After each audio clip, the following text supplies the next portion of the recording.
তিনটি ক্রমিক বিজোড় সংখ্যার সমষ্টি 69 হলে সংখ্যা তিনটি কত? এটাকে আমরা খুব সহজেই নির্ণয় করতে পারি। আমরা প্রথম মাঝের সংখ্যাটা বের করব,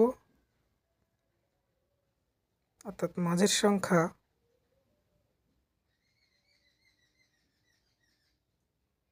সহজে বের করব কীভাবে না, 69কে আমরা 3 দিয়ে ভাগ করব।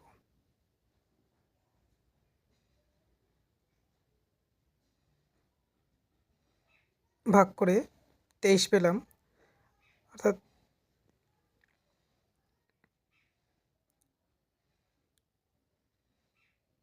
সংখ্যা তিনটি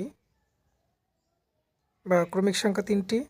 23-এর আগের বিজোড় সংখ্যা যেটা, সেটা হচ্ছে 21, অর্থাৎ 21, 23 ও 25।